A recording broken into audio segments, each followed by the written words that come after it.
Welcome to Football Game Plan's FCS Kickoff, presented by the Connecticut School of Broadcasting. I'm Emory Hunt, the czar of the playbook. Mike McCarthy is the producer behind the boards as we preview the 2018 Southwestern Athletic Conference.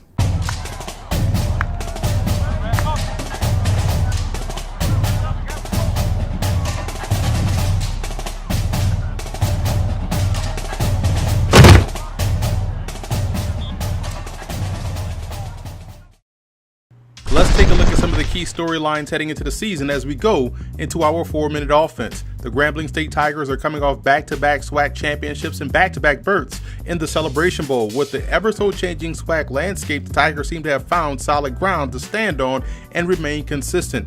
This season, they'll put that theory to the test as they'll be replacing some key contributors on both sides of the ball. The question then turns to if they are still considered to be the best in the West and in the SWAC as a whole. That's still too early to say in my opinion, but what we do know is that since head coach Broderick Fobbs has arrived there, they have become the gold standard of building a program in this conference, which is good for the SWAC and HBCU football as a whole.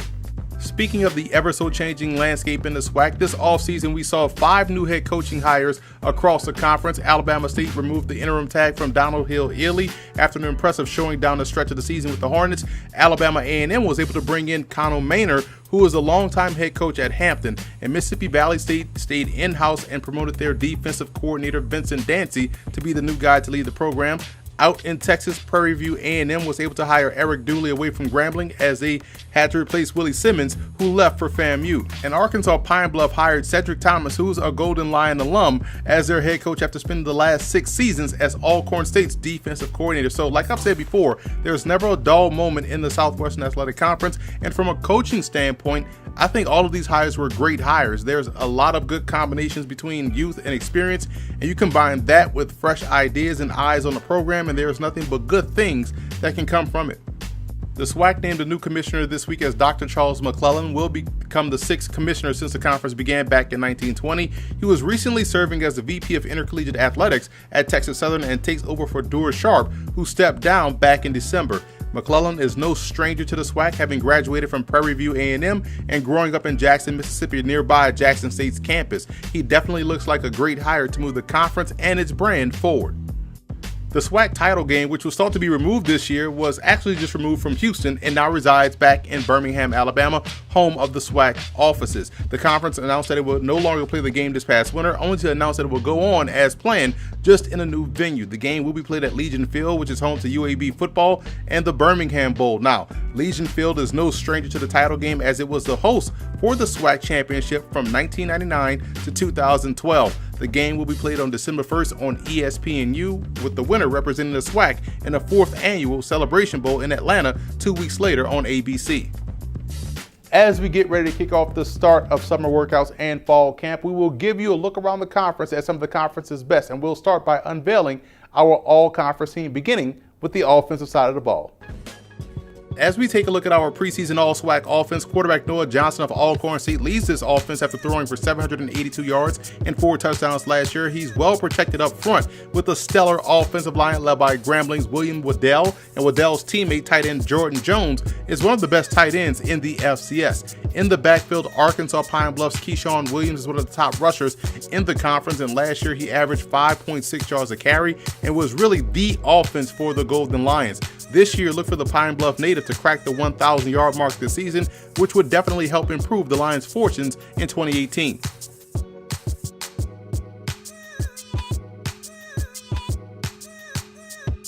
Moving over to the defensive side of the ball, and Grambling's linebacker Darius Christmas is one of the best at his position in the nation. Christmas led the Tigers in tackles last year with 88. He was also able to sack the quarterback 4 times and finished with 17.5 TFLs. Alabama A&M's defensive back Dylan Hamilton has been one of the more stellar DBs in the SWAC. He's solid versus the run, as evident by his 36 solo stops and 6 TFLs, also along with 3.5 sacks, but he's also good in coverage as well, picking off 2 passes last year, and I'm a big fan of his instincts, and the Powder Springs, Georgia native should close out his career in a big way. And rounding out our preseason all-SWAC squad with the specialist, Grambling's kicker Mark Orozco is a legit weapon for the Tigers, connecting on 18 of 22 of his field goal attempts with a career long of 48, en route to being named an All-American by both Stats and Box to Row. Let's take a team-by-team look around the SWAC, and we'll start in the East Division with the Alabama State Hornets. Last year, the Hornets finished strong, which is why new head coach Donald Hill-Ely was retained, and what's lost in that stretch run was how excellent they were defensively. This season, they'll be equally as tough on that side of the ball, in addition to having a strong offensive line led by Titus Howard, who only gave up 1 sack last year. But with a strong running game and a stout defense, that sounds like a recipe to me for success at any level of football. So keep an eye on the Hornets this year in the East.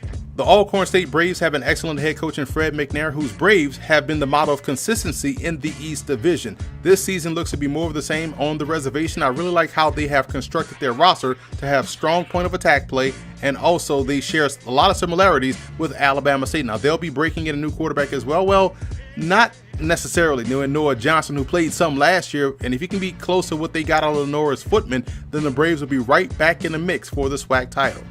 Alabama A&M will surprise many this year. I don't think this team is that far off from being what they want to be and where they want to go. The cupboard was not bare at A&M, and Coach Maynard is walking into a situation where the team has some talent, especially in the backfield and on the defensive side of the ball. Like most teams in this conference, questions at quarterback is usually the difference between a winning season and a losing one. The great part about Maynard is that he's an offensive guy who's excelled at the position both at the collegiate level and at the professional level, so I would expect him to get the most out of that position this year.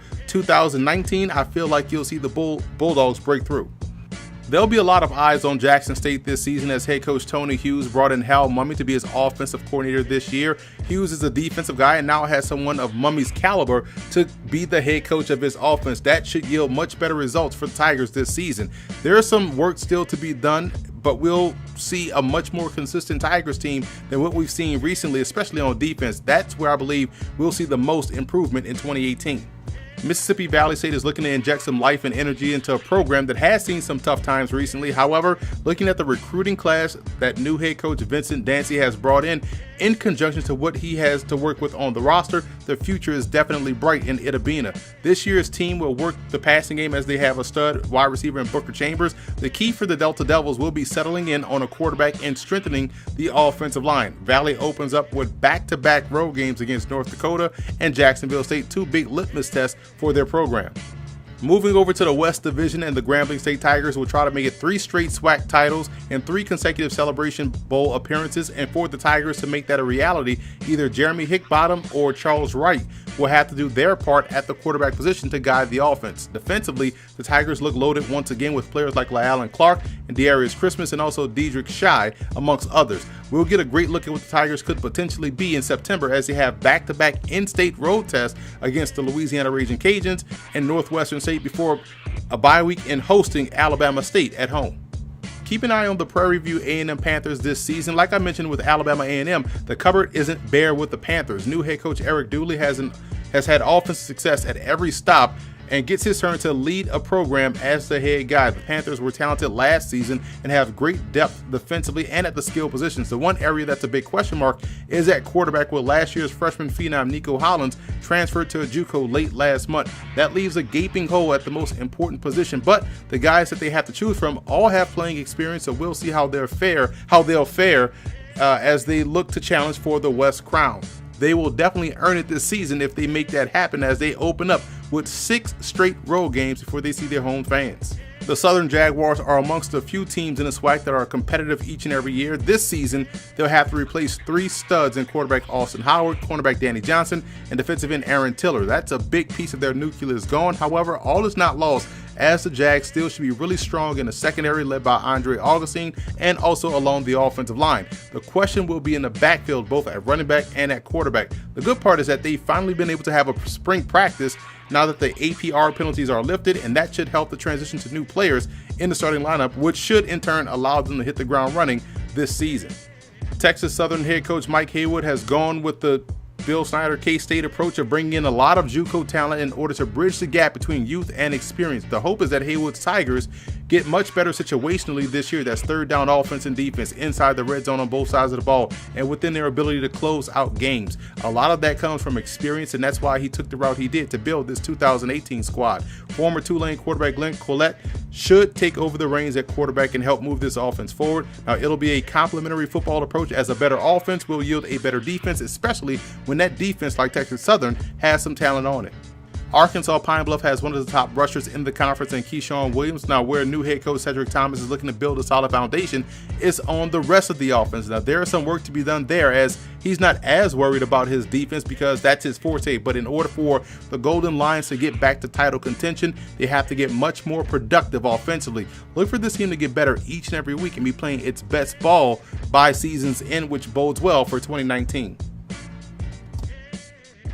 So that's a wrap from Football Game Plan's FCS Kickoff. Be sure to follow us on all of our social media accounts, and don't forget to check out and subscribe to the FCS Opening Drive podcast on iTunes and also on SoundCloud, where Dave Hashagen and myself dive deeper into the world of the FCS. And don't forget to subscribe to the Football Game Plan Network on YouTube, where you can find all of our FCS video content at youtube.com/footballgameplan.